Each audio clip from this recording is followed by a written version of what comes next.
استغفار با إلهي واستغفر الله إن الله كان غفورا رحيما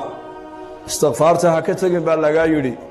إله آد بريسا مر والبا آد نقونيسا حقيسا والله دافد بدن ونحريس بدن ويان أدعوني أستجب لكم با إلهي يري إبويديست أنيقو إبريا أنيقو نوانينيقا أجيب يا دعاديني لئن شكرتم لأزيدنكم هذا نعمتي إذا يقول شكر دان با إلهي يري أنيقو نوانيني بيرينيا دنبيلا تهو مر والبا دنبي وكاسو دعيا marka istighfaarta ha ka tagin mar walba waxa tahay mid baahan baahidaada ilaahay u sheego ilaahay bari oo saacadaha ducada la aqbalay ducada ilaahay aqbalo ee ahadiista nabigeena kaleeyhi salaatu wasalaam nabigu noogu sheegay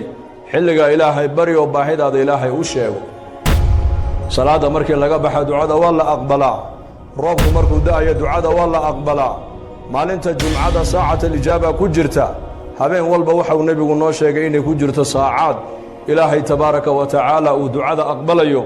uu leeyahay ayaa waxay weydiisanaya hansiye ayaa toobadkeena toobadahan ka aqbale ayaa maaragtaan dambi dhaaf doonay dambigiisa han dhaafe saacadaha kaco ilaahay la munaajayo baahidaada ilaahay u sheego aqrab ma yakuna al-'abdu min rabbih wa huwa sajidun fa'akthiru fihi ad-du'a faqiman an yustajaba lakum nabigu alayhi salatu wassalam markuu adoonku ilaahiisa ugu dhawaasho badan yahay waa marka sujuuda wajiga dhulka uu ku hayee xilliga ducada badiya buu nabigu alayhi salatu wasalaam waxa xaqiiqo abu nabigu leeyahay xilliga ninka ducaysta ilaahay ducadiisa inuu aqbalayo walaalkaaga muslimka oo aan ka warqabin oo u ducaysa bidahar alghayb aad uga ducaysa oo ilaahay iimaan u weydiisa